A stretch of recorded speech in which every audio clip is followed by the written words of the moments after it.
తాకట్లో ఉన్న మీ బంగారాన్ని విడిపించి ఆ రోజు ఆన్లైన్ రేటుకి కొంటాం. Sharma gold company. నమస్తే, వెల్కమ్ టు సుమన్ టీవీ. నేను పద్మిని. ప్రస్తుతంతో పాటు ప్రముఖ పంచాంగకర్త, వాస్తు జ్యోతిష పండితులు, హస్త సాముద్రిక నిపుణులు మేడికొండూరు విశ్వనాథ్ ప్రసాద్ గారు మనతో పాటు ఉన్నారు. మాట్లాడదాం. నమస్కారం అండి. ఓం మాతా పితృగురుభ్యో నమః. నమస్కారం. ముందుగా మీకు శ్రీ పరాభావనామ సంవత్సర ఉగాది శుభాకాంక్షలు అండి. మీకు కూడా. Thank you sir. రాశి ఫలాలు అనేవి తెలుసుకోవాలి అని అంటే అది సంవత్సరంలో ఒక్క పర్యాయం మాత్రమే తెలుసుకోవాలి అనేది శాస్త్రం పెట్టిన ఒక విధానం, అంతేనా సార్? కాదా? కాదండి, రాశి మాస ఫలితాలు ఫలాలు తెలుసుకోవచ్చా? ఇది ప్రతి మాసానికి ప్రతి వారానికి సంబంధించిన ఫలితాలను విశ్లేషణ అనేది ఉంటుంది. కాకపోతే మనకు ఆనవాయితీగా వస్తున్న సాంప్రదాయం ఉగాది. ఇది ఉగాది రోజున ఆ సంవత్సరం ప్రారంభ రోజున మనకి రాశి ఫలితాలను అంచనా, ఈ సంవత్సరం ఎలా జరుగుతుంది ఏమిటి అనేది అంచనా వేయటానికి అదొక మనకు ఆనవాయితీ. ఇది ముఖ్యంగా వ్యవసాయ రంగానికి సంబంధించిన వారికి, వ్యవసాయ రంగంలో ఉన్నవారు, వ్యవసాయదారులకు ఈ సంవత్సరం ఏ పంటలు వేయాలి, ఏ రాశి వారు ఏ పంటలు వేస్తే ఎటువంటి ఫలితాలు ఉంటాయి, వర్షాభావ పరిస్థితులు ఏ సమయంలో ఏర్పడతాయి, ఇది నవనాయకుల దాన్ని బట్టి చెప్తారా? రాజాది నవనాయక ఫలితాలను బట్టి దాని విశ్లేషణ ఉంటుంది. కాబట్టి రాశి ఫలితాల విశ్లేషణ మనకు ఉగాది రోజు చేయటం ఆనవాయితీ. కానీ ప్రతి వార ఫలితాలను విశ్లేషించవచ్చు, దిన ఫలితాలను విశ్లేషించవచ్చు. సో ఆనవాయితీ ప్రకారమే డెఫినెట్గా ఉగాది నాడు చూసుకుంటాము. అలాగే పంచాంగకర్తలు చేసేటటువంటి విశ్లేషణ ఇంకాస్త ఎక్కువ విశ్లేషణాత్మకంగా ఉంటుంది. ఎందుకంటే వారికి పరిపూర్ణ అవగాహన ఉంటుంది గోచారం ఎలా ఉంటుంది అనేది. ఒక పంచాంగకర్తగా సుమారు ఒక 30 సంవత్సరాల నుంచి కూడా పంచాంగాల్ని రాస్తూ ఉన్నారు. So you are the right person. అలాగే స్వానుభవాలు చెప్పచ్చో చెప్పకూడదో నాకు తెలియదు, కానీ నన్ను అడుగుతూ ఉంటారు కాబట్టి నేను ఈ మాటని మెన్షన్ చేస్తున్నాను. నేను ఇలా ఆస్ట్రాలజర్స్ని ఇన్వైట్ చేయడం కానీ, ఇంటర్వ్యూస్ చేయడం కానీ, లేకపోతే ఆధ్యాత్మికవేత్తలతో మాట్లాడటం కానీ చేస్తూ ఉన్నాను సుమారు ఒక 3-4 ఏళ్ల నుంచి. సో నన్ను అడుగుతూ ఉంటారు మీరెవరిని ఫాలో చేస్తారు అని. సో నేను ఫాలో చేసేది ఆయన ఒక్కరిని మాత్రమే. విశ్వనాథ్ గారు అంటే గన్ షాట్, ఇంకా అందులో తిరుగులేదు. ఆయన ప్రొడిక్షన్స్ అందించారు అని అంటే ఇంక తిరుగులేదు. నాకు సుమారు 10 ఏళ్ల నుంచి అనుబంధం ఉంది ఆయనతోటి. Sir thank you so very much. ఇదివరకు రోజుల్లో జెమినీ టీవీలో ప్రత్యేకంగా మీరు ఈ రాశి ఫలితాలని చాలా విస్తృతంగా అందించేవారు. మీకు బోల్డ్ అంత ఫ్యాన్ ఫాలోయింగ్ ఉండేది. సో మళ్ళీ ఎన్నాళ్ళ గ్యాప్ ఉంది సార్ ఇప్పటికి? 10 సంవత్సరాల గ్యాప్ తర్వాత నా రిక్వెస్ట్తో మీరు మళ్ళీ ఈ ఉగాది రాశి ఫలితాలని అందించడం కోసం మా ప్రేక్షకుల కోసం ఇచ్చేశారు. అందుకు వారందరి తరపున, నా తరపున ప్రత్యేకమైన కృతజ్ఞతలు సార్. థ్యాంక్స్ అండి. సో ఇక ద్వాదశ రాశులకి కూడా ఉగాది నుంచి ఎలా ఉండబోతోంది, వారు ఎటువంటి విధి విధానాల్ని ఖచ్చితంగా పాటించాలి, ఏ విషయాల్లో జాగ్రత్తలు తీసుకోవాలి, ఇవన్నీ ఒక్కసారి మీ ద్వారా తెలుసుకోవాలనుకుంటున్నాను. అలాగే పంచాంగ శ్రవణం కూడా ఉంటుంది. సార్ చేసేటటువంటి పంచాంగ శ్రవణం ఉగాది రోజు లైవ్ ఉంటుంది. పొద్దున్న 8ంటికి నేను అందించేటటువంటి ప్రయత్నం చేస్తాను. మన ఛానల్లో మీరు వీక్షించవచ్చు. మరి మొదలు పెడదామా సార్? తప్పకుండా అండి. కర్కాటక రాశి వారికి శ్రీ పరాభావనామ సంవత్సరం ఎలా ఉండబోతోంది సార్? కర్కాటక రాశి వారికి ఈ సంవత్సరం మిశ్రమ ఉన్నత ఫలితాలు ఉంటాయని చెప్పవచ్చు. మిశ్రమోన్నత ఫలితాలు అంటే కొంచెం ఎక్కువ పాలు అనుకూలమైన ఫలితాలు ఉంటాయి, తక్కువ పాలు ఇబ్బందికర స్థితులు ఉంటాయి అని చెప్పవచ్చు. వీరికి ఆదాయం 2, వ్యయం 11, రాజపూజ్యం 4, అవమానం 7. ఇక్కడ ఆదాయ వ్యయాలు, రాజపూజ్య అవమానాలు ఇవి ఎక్కువ తక్కువలుగా ఉన్నాయంటే ఇది సూచన మాత్రమే. వీటిని మనం ఉగాది వారాధిపతి బట్టి దీన్ని అంచనా వేస్తారు. ఇందులో ఆదాయం 2, వ్యయం 11 ఉన్నది అంటే ఈ సంవత్సరం వారు ప్రణాళికాబద్ధంగా వ్యవహరించాలి, పొదుపు ఎక్కువ చేసుకోవటం మంచిది అని అర్థం. వారు ఆర్థికపరమైన ప్రణాళిక చక్కగా నిర్మించుకోవటం కొరకు ఇది సూచన మాత్రం. అంతేకాకుండా ఇక్కడ రాజపూజ్యం అవమానాలు అని చెప్పడం ఏమిటంటే వారి వ్యక్తిత్వాన్ని దానికి తగ్గినట్లుగా వారు రూపుదిద్దుకోవటం, వారి మాట తీరు లౌక్యంగా వ్యవహరించటం. సహజంగా రాజపూజ్యం కానీ అవమానం కానీ ఎదురయ్యేది మన మానసిక, మనం వ్యవహరించే తీరు వీటిని బట్టి ఉంటుంది. కాబట్టి మనం చాలా లౌక్యంగా వ్యవహరించాలని అర్థం. రాజపూజ్యం తక్కువగా ఉన్నది, అవమానం ఎక్కువగా ఉన్నది అంటే వీరికి ఈ సంవత్సరం చాలా లౌక్యంగా వ్యవహరిస్తూ ఉండటం, తొందరపాటు మాటలు అటువంటివి లేకుండా వీరు వ్యవహరించడం అవసరం అని అర్థం. ఇక ఈ రాశి వారికి ఈ సంవత్సరం గురువుకు సంబంధించి కొంత స్వల్పంగా, ముఖ్యంగా 6వ నెల 2026 నుంచి 10వ నెల 2026 మధ్యకాలంలో వీరికి గురువు చాలా అనుకూలమైన ఫలితాలను ఇచ్చే పరిస్థితులు ఉంటుంది. మిగతా శని రాహు కేతు గ్రహాలు ఇవి ఈ సంవత్సరం అంతా అనుకూలంగా లేవు. అంటే వీటి కారణం చేత వీరు తరచూ అనారోగ్య మానసికపరమైన ఒత్తిళ్లు కానీ అనారోగ్య సమస్యలు కానీ ఎదుర్కొనే అవకాశాలు ఉండవచ్చు. గురువు 1/6/2026 వరకు వ్యయస్థానంలో అంటే మిథున రాశిలో ఉండటం, ఆ సమయంలో లోహమూర్తిగా సంచరిస్తూ ఉన్న కారణం చేత ఆ సమయంలో వీరు వ్రాత కోతలకు సంబంధించిన విషయాలలో సైనింగ్ చేసే విషయాలలో ఏదైనా ముఖ్యమైన పత్రాలు మీద సంతకాలు చేసే విషయాలలో పొరపాట్లు జరిగే అవకాశాలు ఉంటాయి. ముఖ్యంగా డాక్యుమెంటేషన్ సంబంధించిన విషయాలు వీరికి ఇబ్బంది పెట్టే పరిస్థితులు ఉంటాయి.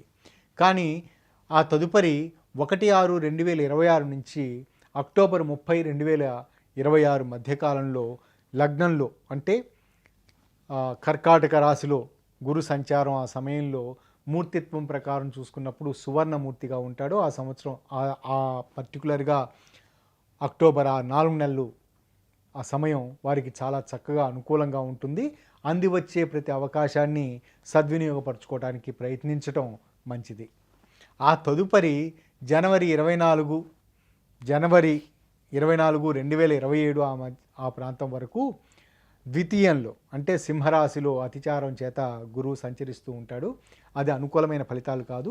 అది సహజంగా అది ఆ మూర్తిత్వాలను చూసుకుంటున్నప్పుడు ఆ సమయంలో లోహమూర్తి సహజంగా అనుకూలమైన ఫలితాలను ఇచ్చే అవకాశాలు లేవు. ఆ సమయంలో వీరు తీవ్రమైన మానసిక ఒత్తిడితో వింత వింత నిర్ణయాలు ఈ రాశి వారు తీసుకునే అవకాశాలు ఉంటాయి. తొందరపాటు నిర్ణయాలు తీసుకోకుండా వ్యవహరించటం మంచిది. శని ఈ సంవత్సరం అంతా 9వ స్థానంలో ఉన్న కారణం చేత అది కొంత అనుకూలంగా ఉంటుందని చెప్పవచ్చు. కానీ మూర్తిత్వాల ప్రకారం చూసుకున్నప్పుడు ఆ రజతమూర్తి ఇది మిశ్రమ ఫలితాలు ఉంటుంది, కొంచెం శుభ ఫలితాలు ఉంటాయని చెప్పవచ్చు. అంటే దీని అర్థం ఏమిటంటే వీరికి అనుకోని విధంగా కుటుంబ సభ్యులు వయసులో పెద్దవారి నుండి వీరికి పరిపూర్ణమైన సహాయ సహకారాలు లభించే పరిస్థితులు చోటు చేసుకుంటాయి. వాటిని సద్వినియోగపరచుకోవటం మంచిది. పూర్వార్జితాలు పిత్రార్జితాలు పరిపూర్ణంగా చేతికి అందుతాయి. ఇక రాహు కేతువులకు సంబంధించి చూసుకున్నప్పుడు డిసెంబర్ 6, 2026 వరకు అష్టమ రాశిలో రాహు, ద్వితీయ స్థానంలో కేతువు సంచరిస్తూ ఉన్నారు. వీరు ఈ సమయంలో తామ్రమూర్తిగా ఉన్న కారణం చేత ఇది కొంత మిశ్రమ ఫలితాలను సూచించే లక్షణం, అనుకూలమైన లక్షణం కాదు. ముఖ్యంగా వీరికి ఆహార నియమాల కారణం చేత, ఆహార నియమాల్లో పొరపాట్ల కారణం చేత లేదా పరిశుభ్రమైన ఆహారం తీసుకోకపోవటం, పౌష్టికాహారం తీసుకోకపోవటం వంటి లక్షణాల చేత అనారోగ్య సమస్యలు వీరికి ఉత్పన్నమయ్యే అవకాశాలు ఆ సమయంలో ఉంటాయి. కాబట్టి వీరు ప్రయాణాలు చేసే సందర్భాల్లోనూ లేదా ఏదైనా మిగతా సందర్భాలలో వారు బయట ఫుడ్ని తినకుండా వీరు జాగ్రత్తలు తీసుకోవటం మంచిది. ఆ తదుపరి సంవత్సరం అంతా అంటే 6/12/2026 నుంచి ఈ సంవత్సరం అంతా వారికి 7/1 అంటే సప్తమ స్థానంలో రాహువు, లగ్నంలో కేతువు సంచరిస్తూ ఉన్నాడు. ఆ సమయంలో లోహమూర్తిత్వాలు ఉన్నాయి. ఇది ఏమాత్రం అనుకూలమైన గ్రహస్థితి కాదు. ఈ సహజంగా ఆ స్థితి ఉన్న సందర్భాలలో వారు అనారోగ్య లక్షణాలతో పాటుగా కుటుంబ సభ్యుల నుంచి వ్యతిరేకత ఎదురయ్యే అవకాశాలు ఉంటాయి. ముందు వివరించినట్లుగా కేవలం ఆహార నియమాల లోపాలు, ఆహారంలో ఉండే కలుషిత ఆహారం తీసుకోవటం లేదా కలుషిత నీటి సేవనం, వీటి కారణాల చేత వీరికి అనారోగ్య సమస్యలు ఉత్పన్నమయ్యే పరిస్థితులు ఉంటాయి. ఇక కుజుడు ఏప్రిల్ 4 వరకు వీరికి అష్టమ రాశిలో కుజుడు సంచరిస్తూ ఉన్నాడు. అది సహజంగా ఇది కొంతకాలం అయినప్పటికీ ఈ సమయంలో వీరు తీవ్రమైన భావోద్వేగాలకు లోనయ్యే అవకాశాలు ఉంటాయి. వాటిని అదుపులో ఉంచుకోవడం మంచిది. జీవిత భాగస్వామి నుంచి వ్యతిరేకత కూడా ఎదురయ్యే పరిస్థితులు చోటు చేసుకోవచ్చు. ఇక ఈ రాశి విద్యార్థులకు ఈ సంవత్సరం చాలా అనుకూలంగా జరుగుతుందని చెప్పవచ్చు.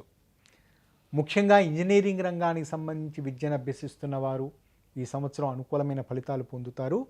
క్యాంపస్ ఇంటర్వ్యూలు వీరికి పరిపూర్ణంగా అనుకూలిస్తాయి. సాఫ్ట్వేర్ రంగానికి సంబంధించి వీరికి మంచి ఉపాధి అవకాశాలు లభిస్తాయి. కానీ ఇంటర్మీడియట్ స్థాయి విద్యార్థులు అంటే టీనేజ్లో ఉన్నవారు ఈ సంవత్సరం చాలా జాగ్రత్తగా వ్యవహరించడం అవసరం. మిగతా విషయాదుల వైపు, మిగతా వ్యాపకాల వైపు ఆకర్షితులయ్యే అవకాశాలు ఉంటాయి. ప్రేమ, స్నేహం వంటి విషయాదులు తీవ్ర ఆత్మ న్యూన్యతాభావానికి లోన్ చేసే పరిస్థితులు ఉంటాయి. కాబట్టి వీరు సాధ్యమైనంత వరకు చాలా జాగ్రత్తగా ఆలోచించి నిర్ణయాలు తీసుకోవటం మంచిది.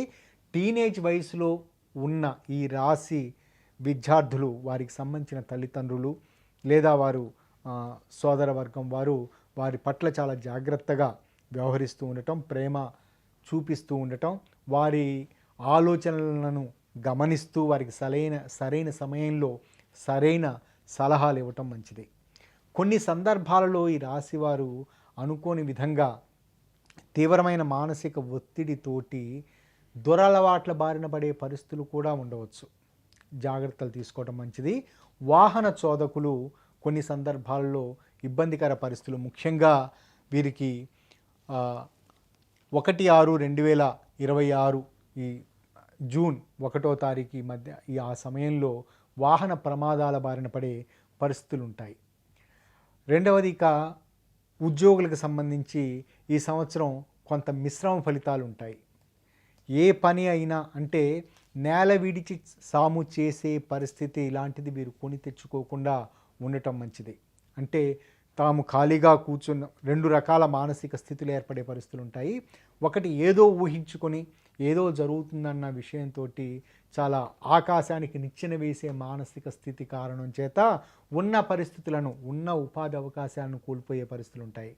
కొన్ని సందర్భాల్లో వాటంతట అవే పనులు తమకు అనుకూలంగా మారుతాయనే నిర్లిప్తతా ధోరణి కారణం చేత, నిర్లిప్తతా ధోరణి కాదు, తమంతట పనులే చక్కగా అనుకూలంగా మారుతాయి అనే ఆశావహ దృక్పథం ఏర్పరచుకోవటం కారణం చేత వీరు అవకాశాలను కోల్పోయే పరిస్థితులు ఉంటాయి. ఈ 2 లక్షణాల నుంచి వీరు బయటపడిన సందర్భాలలో ఈ సంవత్సరం వీరికి అనుకూలంగా ఉంటుందని చెప్పవచ్చు. కానీ ఈ రాశికి సంబంధించిన సాఫ్ట్వేర్ రంగ ఉద్యోగులు చాలా జాగ్రత్తగా ఉండటం అవసరం. ముఖ్యంగా అనుకోని విధంగా ఆకస్మికంగా పదవీ గండాలు ఏర్పడే అవకాశాలు, లేదా అనుకోని విధంగా ఆర్థిక పరంగా అందవలసిన బకాయిలు కొంత ఇబ్బంది పెట్టే పరిస్థితులు వీరికి చోటు చేసుకునే స్థితి ఉండవచ్చు. వ్యాపార రంగానికి సంబంధించి, ముఖ్యంగా రీటైల్ రంగానికి సంబంధించి వ్యాపారం చేస్తున్న వారికి ఈ సంవత్సరం చాలా అనుకూలంగా ఉంటుంది. వ్యవసాయ ఉత్పత్తులు లేదా వ్యవసాయ రంగానికి ఉపయోగించే రసాయనాలు, ఎరువులు, పురుగు మందులు, ఇటువంటి వాటికి సంబంధించి వ్యాపారం చేస్తున్న వారికి అనుకూలంగా ఉంటుంది. కానీ బ్యాంకింగ్ రంగానికి సంబంధించి, ఫైనాన్స్ రంగానికి సంబంధించిన వారికి తీవ్ర ఒత్తిడి ఎదురయ్యే అవకాశాలు ఉంటాయి. చిన్న చిన్న విషయాదులకు సంబంధించి చూసుకున్నప్పుడు వడ్డీ వ్యాపారం చేస్తున్న వారు కొంత ఒత్తిడికి లోనయ్యే అవకాశాలు ఉంటాయి. ఈ సంవత్సరం తొందరపడి ఎవరికి వడ్డీలు ఇవ్వకుండా ఉండటం మంచిది.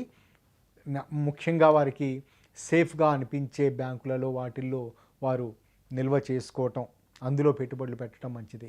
రియల్ ఎస్టేట్ రంగానికి సంబంధించి ఈ సంవత్సరం ఏమాత్రం అనుకూలం కాదు. కొత్త పెట్టుబడులు పెట్టడానికి ఈ సంవత్సరం అనుకూలించదు. కానీ మన స్వంత వ్యవహారాల కొరకు, మన సొంత గృహ నిర్మాణానికి సంబంధించి, వాటికి సంబంధించి మటుకు ఈ సంవత్సరం నిర్ణయాలు తీసుకున్నప్పుడు అనుకూలమైన ఫలితాలు ఉంటాయి. ముఖ్యంగా వారి పాత ఇంటిని మరలా మరమ్మతులు చేసి కొత్తగా తీర్చిదిద్దుకోవటం లాంటి పరిస్థితులు కావచ్చు, లేదా పాత ఇంటిని పూర్తిగా కూలగొట్టి లేదా దాన్ని సమూలంగా కొత్త రకంగా కట్టుకోవటం లాంటి పరిస్థితులు, ఇటువంటి వాటికి ఈ సంవత్సరం అనుకూలంగా ఉంటుంది. స్త్రీలకు సంబంధించి ఈ సంవత్సరం చాలా అనుకూలంగా ఉంటుంది. వివాహానికి సంబంధించిన విషయాదులలో, వైవాహిక జీవితానికి సంబంధించిన విషయాదులలో అనుకూలమైన ఫలితాలు ఉంటాయి. ఎంతో కాలంగా వీరిని ఇబ్బంది పెడుతున్న జీవిత భాగస్వామి నుంచి ఎదురవుతున్న సమస్యలు ఈ సంవత్సరం పరిపూర్ణంగా తొలగిపోతాయి. విడాకుల ప్రయత్నాల్లో ఉన్నవారికి ఈ సంవత్సరం అనుకూలంగా ఉంటుంది. అంటే విడాకులు అవుతాయని కాదు, భార్యాభర్తల మధ్య పునఃసఖ్యత ఏర్పడుతుంది. కానీ ప్రేమ, స్నేహం వంటి విషయాదులలో ఈ రాశివారు తొందరపాటు నిర్ణయాలు తీసుకోవటానికి ఈ సంవత్సరం అనుకూలం కాదు. కుటుంబ సభ్యుల నుంచి పరిపూర్ణమైన వ్యతిరేకత ఉండే అవకాశాలు ఉంటాయి. ఉద్యోగ ప్రయత్నాలు చేస్తున్న, స్థిర ఉద్యోగ ప్రయత్నాలలో ఉన్న స్త్రీలకు వారికి మంచి అనుకూలమైన ఫలితాలు లభించే పరిస్థితులు ఉంటాయి. ముఖ్యంగా గవర్నమెంట్ ఉపాధి అవకాశాలు, ప్రభుత్వపరమైన ఉపాధి అవకాశాలు వీరికి లభిస్తాయి. ఇక నక్షత్రాల వారీగా చూసుకున్నప్పుడు పునర్వసు 4వ పాదానికి సంబంధించి వీరు వారి నోటి దురుసుతనం కారణం చేత లేదా వారు మితిమీరిన అత్యుత్సాహంతో ఇంపల్సివ్గా వ్యవహరిస్తున్న కారణం చేత ప్రతి ఒక్కరి నుంచి వారు వ్యతిరేకత ఎదురయ్యే అవకాశాలు, ఎదుటివారు వీరిని విమర్శించే పరిస్థితులు ఉంటాయి. ముఖ్యంగా కుజుడు అష్టమ సంచారం చేస్తున్నప్పుడు ఏప్రిల్ 4వ తారీఖు ఆ ప్రాంతం వరకు, ముఖ్యంగా ఈ 10-15 రోజులు ఈ ప్రాంతంలో వీరు కేవలం మానసిక పరమైన ఒత్తిడితో చేసే వ్యాఖ్యల కారణం చేత వీరి దగ్గర వ్యక్తులు వీరిని అపార్థం చేసుకునే పరిస్థితులు ఉంటాయి. కాబట్టి చాలా జాగ్రత్తగా వ్యవహరించడం మంచిది. ఆరోగ్యపరమైన విషయాలలో ఈ రాశి వారికి, ఈ నక్షత్రం వారికి, పునర్వసు నక్షత్రం వారికి, ముఖ్యంగా ఈ కర్కాటక రాశికి సంబంధించిన పునర్వసు నక్షత్రం వారికి 4వ పాదం వారికి అనుకూలమైన ఫలితాలు ఉంటాయి. గతంలో ఎదురైన అనారోగ్య సమస్యలు తొలగిపోతాయి. ఉపశమన మార్గాలు లేదా ఔషధాలు వీరికి లభించే పరిస్థితులు ఉంటాయి. కానీ కీళ్లకు సంబంధించిన ఇబ్బందికర సన్నివేశాలు చోటు చేసుకునే అవకాశం ఉండవచ్చు. వాటి పట్ల జాగ్రత్తలు తీసుకోవటం మంచిది. కందాయ ఫలితాలను చూసుకున్నప్పుడు వీరికి 6, 2, 3 ఇక్కడ కందాయ ఫలితాలు అంటే ఇది 3 భాగాలుగా ఈ అంకెలను విభజించడం, 3 అంకెలను ఇవ్వటం జరిగింది. ఒక్కొక్క అంకె మొదటి 4 నెలలకు సూచిస్తూ ఉంటుంది. ఇక్కడ ఈ సంవత్సరం అధిక మాసం జ్యేష్ఠమాసం వచ్చిన కారణం చేత మొదటి అంకె చైత్రము, వైశాఖము, జ్యేష్టం అంటే అధిక జ్యేష్టము, నిజ జ్యేష్టము, ఆషాఢ మాసం ఈ 5 నెలలకు సంబంధించి సూచిస్తూ ఉంటుంది. తదుపరి 4 నెలలకు 2వ అంకె, ఆ తదుపరి 4 నెలలకు 3వ అంకె సూచిస్తూ ఉంటుంది. ఇందులో సమ అంకె వచ్చినప్పుడు, సరి సంఖ్య వచ్చినప్పుడు ఆ సంవత్సరం ఆ పర్టికులర్ టైంలో వారికి చాలా అనుకూలంగా ఉంటుంది, లాభదాయకంగా ఉంటుందని చెప్పవచ్చు. బేసి అంకె వచ్చిన సందర్భాలలో వారికి మిశ్రమ ఫలితాలు ఉంటాయని చెప్పవచ్చు. 0 వచ్చిన సందర్భంలో చాలా ఇబ్బందికర పరిస్థితులు, శూన్య ఫలితాలని చెప్పవచ్చు.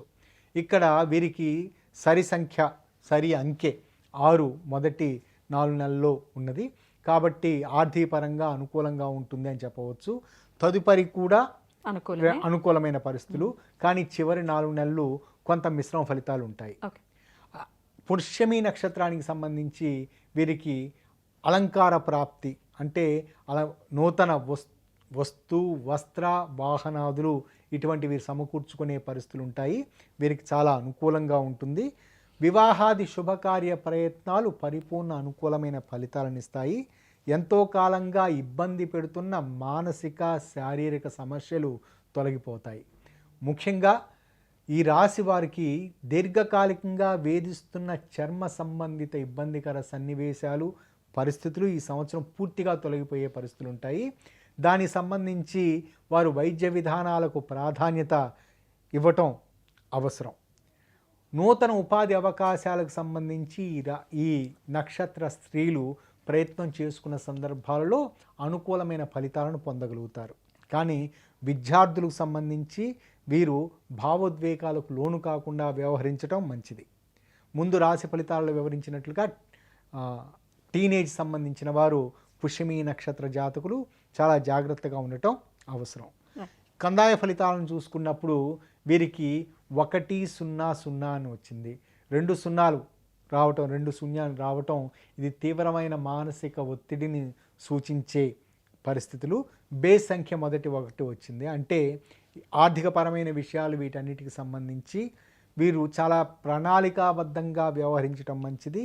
మొదటి కందాయం 1 వచ్చినది కాబట్టి అది సామాన్యమైన ఫలితాలను ఇస్తుంటుంది. తదుపరి 8 నెలలు 0-0 అనే ఫలితం ఉన్నది కాబట్టి వీరు పొదుపు మార్గాలను పాటించటం అవసరం. ఆ తదుపరి ఆశ్లేష నక్షత్రం వారికి ఈ సంవత్సరం ఆరోగ్యపరమైన సమస్యలు ఎదురయ్యే అవకాశాలు ఉంటాయి.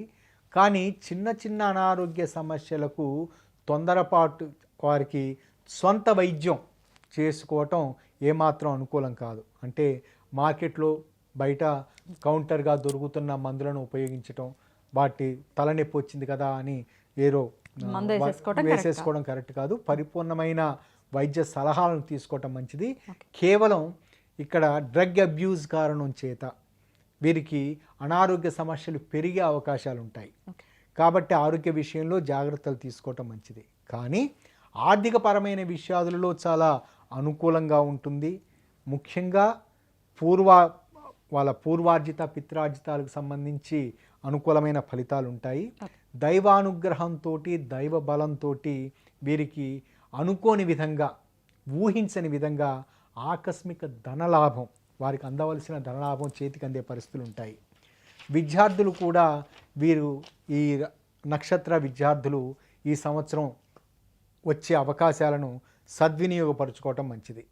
కందాయ ఫలితాలను చూసుకున్నప్పుడు వీరికి 4, 1, 2 మొదటి కందాయం చివరి కందాయం 2 సరి అంకె వచ్చింది. మధ్య కందాయం మాత్రం బేసి అంకె వచ్చింది. కాబట్టి సరి అంకె వచ్చిన సందర్భాల్లో చాలా అనుకూలమైన ఫలితాలని ఉంటాయని చెప్పవచ్చు. బేసి అంకె వచ్చిన సందర్భంలో మిశ్రమ ఫలితాలు ఉంటాయని చెప్పవచ్చు.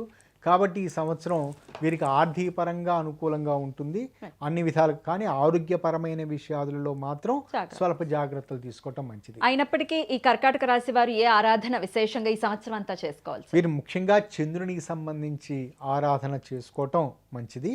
ముఖ్యంగా ప్రతి సోమవారం రోజున చంద్రునికి సంబంధించి మనకి పురాణ గాథల ప్రకారం చంద్రశేఖరుడు అంటే ఈశ్వరుడికి సంబంధించి అధిపతి అట్లా అనుకుంటూ ఉంటాం కదా.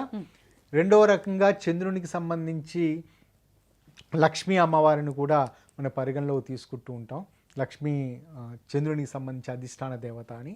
కాబట్టి సోమవారం పూట వాళ్ళకు కుదిరిన సందర్భంలో సోమవారం పూట అభిషేక కార్యక్రమంలో శైవాభిషేక కార్యక్రమంలో కార్యక్రమంలో పాల్గొనటం, లేదా కుదరని పక్షంలో బిల్వపత్రాలు శివలింగానికి సమర్పించుకోవటం, లేదా లింగాష్టకం వినటం, ఇవి అనుకూలమైన ఫలితాలను ఇస్తాయి.